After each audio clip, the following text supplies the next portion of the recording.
Ya, saya masih tunggu. Ini adalah bagian terakhir. Siapa tahu Anda masih ingin memberikan live tweet Anda. Hashtagnya Panglima di Rossi. Pastikan penulisannya ya. Dan mention @Kompas TV.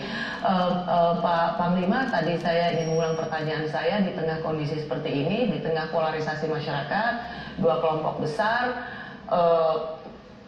bagaimana respon Bapak ketika ada yang menawarkan Bapak untuk jadi presiden? Rossi, saya ini dilantik oleh Presiden sebagai Panglima TNI. Saya dulu pernah mengatakan bahwa setiap prajurit pernah disumpah taat kepada atasan, tidak membantah perintah atau putusan. Presiden memberitakan saya sebagai Panglima TNI, TNI sebagai perangkat kemajuan, kebinekaan dan persatuan. Jadi Bapak nggak mau jadi presiden atau belum? Tidak mau.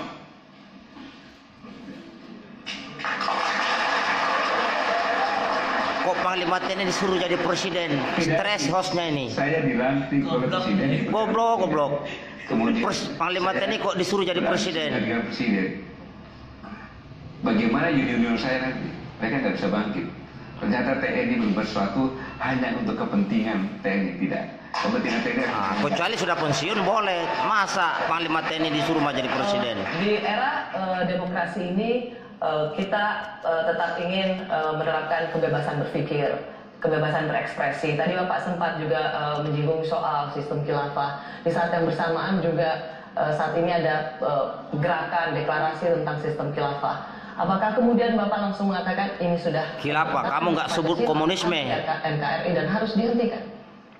Ya, semua yang akan mengganti ideologi Pancasila dengan ideologi apapun juga, itulah makar yang sebenarnya yang sangat berbahaya. Betul. Apabila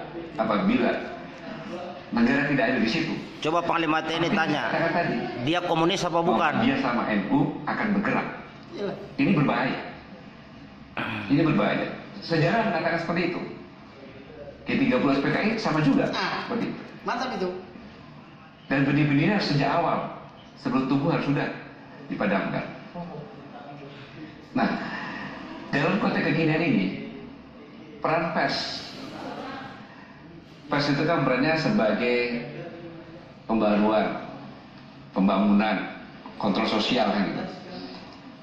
Dalam konteks seperti ini, dalam banyak hoax dan segala macam ini dituntut pers munculkan pers kenabiannya yang menyebarkan kebaikan, keselamatan dan kedamaian, bukan kebencian dan kemurkaan.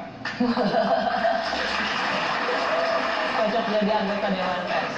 Saya nanti akan kembali ke Panglima lagi. Para Pemret di sini ada kebebasan berpikir, kita tetap merawat kebebasan berbicara, berekspresi. Tapi bagaimana juga dengan revolusi digital saat ini, kebebasan berbicara itu semakin memperkuat Indonesia. Mungkin Anda, Bung Nezar? Dan tidak justru membuat konflik atau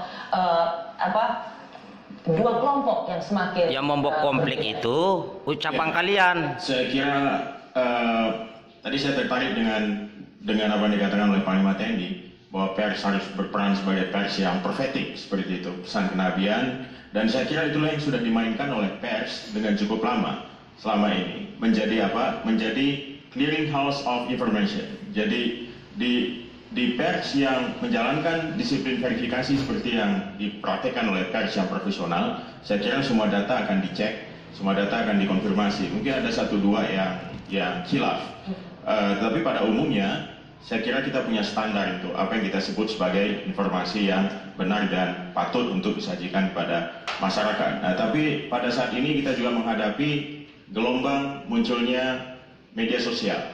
Yang di sana semua orang bisa menjadi produser sekaligus distributor. Sehingga semakin lama kita lihat media sosial, kita semakin takut sendiri sebenarnya. Kita makin takut sendiri. Ya kamu takut karena kamu selalu berbohong. Virtual reality gitu ya.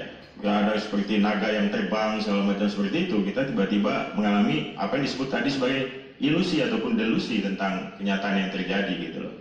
Nah, apa ajakan Anda pada insan pers yang memang media mainstream sungguhnya saat ini sudah hampir dalam tanda kutip dikalahkan dengan derasnya arus informasi sosial media dan digital?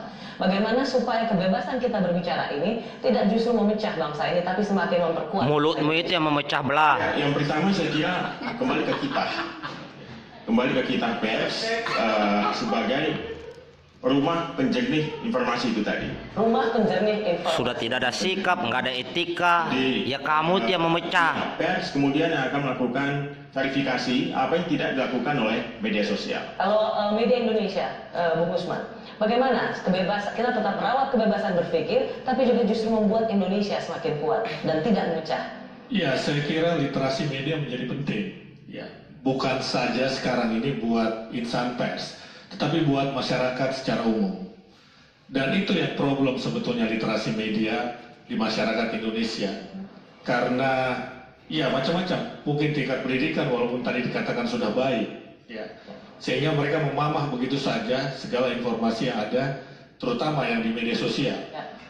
Tadi Anda katakan, Rosi, bahwa media mainstream sudah hampir terkalahkan, bahkan sudah terkalahkan oleh media sosial. Padahal media mainstream adalah media yang sebetulnya lebih banyak punya waktu untuk melakukan verifikasi yang tadi. Termasuk waktu untuk berbohong kan? Panjang lebar begitu. Dan itu yang tidak dimiliki karena apa yang ada di ujung jarinya itu langsung diekspresikan gitu. Nah, ini saya kira perlu bukan tanpa dasar. Itu kan ada dasarnya mereka mengekspresikan. Dan sebenarnya kita harus selalu saling mengingatkan. Ya, selalu saling mengingatkan, misalkan tidak langsung saja mau-forward apapun informasi yang ada di sosial media, dan yang paling Oke, live terus. Kesantunan itu menjadi penting. Di WA group itu sudah tidak ada lagi kesantunan. Ya sudah tidak ada kesantunan. Exit group? Belum. Oh, belum. Syukur-syukur masih tahan juga. Gitu kan. Ya, saya termasuk orang yang masih optimis terhadap perkembangan media ini.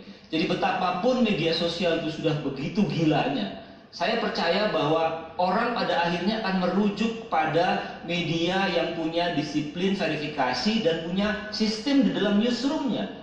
Jadi orang boleh saja bicara sana bicara sini, tapi di akhir orang akan merujuk, Kompas nulis apa ya?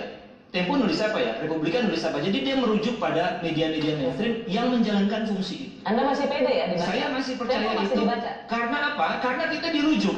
Bahkan ketika orang berbohong tentang Ahok dalam kasus karangan bunga, orang masih mengutip. Menurut Tempo ada bla bla bla. Jadi untuk berbohong orang masih mencari rujukan. Jadi menurut saya ini memang kacau. Nah, Rosi, yang ingin saya tambahkan adalah jangan kita membebani media mainstream dengan tuntutan-tuntutan yang sifatnya itu menjadi alat pemersatu dan sebagainya. Menurut saya itu alamiah saja. Itu alamiah saja. Tugas pers adalah menggambarkan dan menulis dan menceritakan apa yang dia lihat di lapangan. Walaupun salah. Kalau itu dilakukan dengan disiplin yang baik, maka nggak akan terjadi itu pecah belah dan sebagainya. Yang penting strict dengan kerja dan kode etik dan sebagainya. Mas Nasihin? Pers itu sudah punya aturan Itu tutup bakunya. pahanya itu, Di kelihatan tuh. maupun sama semuanya. Jadi pers itu selama ada dalam orangnya, dia akan pasti akan baik. Ini media yang nggak lumayan bagus lah ini medianya ini. Media sosial ini mencemaskan. Pak Nasihin Tapi ini. pada akhirnya tadi sampaikan orang akan merujuk kepada media mainstream. Dan saat ini pun orang sudah mulai lagi dari berita singkat menjadi berita dalam. Dan pers mulai masuk ke dalam produk yang namanya saya sebut premium journalism. Nah, inilah yang sekarang sedang terjadi, bagaimana kita bukan sekedar in-depth journalism, investigative journalism, tapi berbagai macam yang pada intinya bagaimana kita mengeluarkan produk yang premium. Oke. Itulah yang sudah mulai terjadi menurut Baik. saya. Ya, terakhir Mas Budiman? Ya, kalau Nasihin menggunakan istilah premium journalism, Kompas akan mengembangkan presisi journalism. Dan itu sudah dibuktikan juga ketika quick count Kompas dengan hasil real count selisihnya 0,04. Itulah Kompas menjadi rujukan dari itu semua. Iya. Kemudian saya mau nanti Kalian mau promosi, Ya, Pak Gatot? promosi lah. Dan hasil quick count Litbang Kompas paling presisi. paling presisi, dan juga kita melihat. Siapa sih pemretnya? Nggak, saya mau merespon Pak Gatot tadi yang mengatakan bahwa satu-satunya lembaga pasca reformasi yang sukses melakukan reformasi itu adalah TNI. Ya, itu survei longitudinal harian Kompas itu sendiri. Dan saya yakin TNI tetap pada jati dirinya, tetap setia pada NKRI dan ideologi Pancasila. Berdasarkan kepercayaan publik melalui survei Litbang Kompas, bahwa TNI masih bisa dipercaya. Ya. Baik. Terakhir, saya ingin menutup ini dengan Pak Panglima, Pak Gatot, apa yang bisa Anda katakan pada mereka yang sedang menyaksikan acara ini soal kecemasan mereka, tentang keamanan tanah air, soal isu bahwa ini akan menimbulkan kerusuhan, posisi tentara tidak jelas, posisi tentara tidak berada di bawah atau tidak loyal pada Presiden Jokowi. Bagaimana Anda menjawab kecemasan dan kecurigaan itu? Silakan. Yang pertama, yang membuat saya tenang, tidak cemas, karena di hadapan saya tadi kan pimpinan-pimpinan redaksi media yang sangat bisa dipertanggungjawabkan, yang mengatakan bahwa media adalah penjernih berita. Betul, sepakat. Dalam konteks seperti ini, tinggal merujuk saja, tinggal pilih macam-macam sisi yang ada tadi. Penjernih berita. Kemudian yang kedua, bahwa sekarang ini yang banyak berperan dalam menengah ke bawah adalah generasi saya. Maksudnya lulusan akademi saya tahun 82, generasi Y.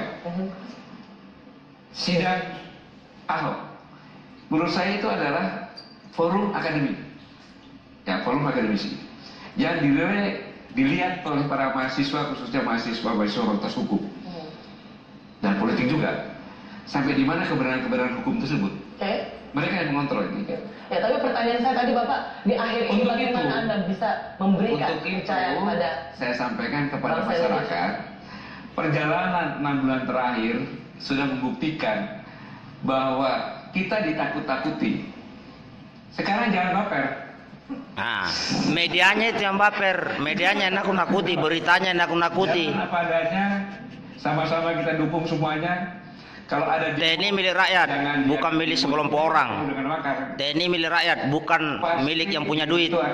TNI milik rakyat jelata. Dengan kedewasaan masyarakat sekarang ini menyampaikan aspirasinya, dan itu sah-sah saja. Ada ruang demokrasi di negara demokrasi Indonesia. Mantap. Kita pertahankan Indonesia sebagai negara demokrasi, Indonesia yang damai, Indonesia yang pernah demo besar-besaran, 7 juta orang, paling aman dan paling bersih tertib di dunia. Nah, ini baru. dan saya rasa kita harus makan ikan ada. Menunjukkan kedewasaan seperti itu. Terima kasih Pak Gatot. Itu roknya itu kurang panjang. Di luar kota dan menyempatkan untuk datang di Rosi, Mas Vivi, terima kasih sekali lagi. Terima kasih Prof. Salim Said, Mas Budiman, Mas Nasihi. Gagal rencana settingan mereka. Mantap, Panglima TNI, bravo. Terima kasih untuk Anda semua. Memang saat ini saya rasa kita boleh cukup khawatir. TNI netral, tidak kiri, tidak kanan. Untuk membuat kita Rakyat yang demo, rakyat yang tidak demo, tetap rakyat Indonesia. Jaga bersama-sama. Kuncinya adalah saya rasa kita harus terus berkomunikasi dan jangan ada syak wasangka. Bicara soal media, memang seringkali kecemasan, ketakutan. Ya kamu aja yang cemas, kalian nilai yang cemas. Kasih tahu bahwa ada hal baik juga dari Kamulah yang kotori otak-otaknya sebagian rakyat Indonesia. menjadi saluran mewartakan keceriaan. Ini saya dapat dari Pangdam Patimura, ya, Mas Doni, yang merekam ulang. Terima kasih Mas Doni, merekam ulang bagaimana prajurit di Kodam Patimura, Pak Panglima, mereka merekam dan kemudian mengupload ini di sosial media. Menurut saya ini keren banget. Peta juga upload ini secara langsung ini, pembela tanah air seluruh Indonesia. Merdeka! Merdeka! Tegakkan hukum! Merdeka! Sampai ketemu besok di lapangan. Sampai jumpa. Merdeka. Assalamualaikum warahmatullahi wabarakatuh.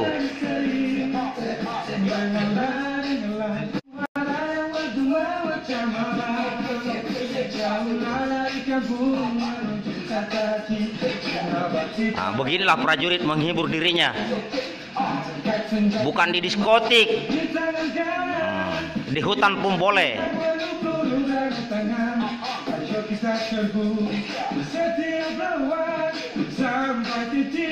Darah penghabisan, hancur lebur perintang kemerdekaan.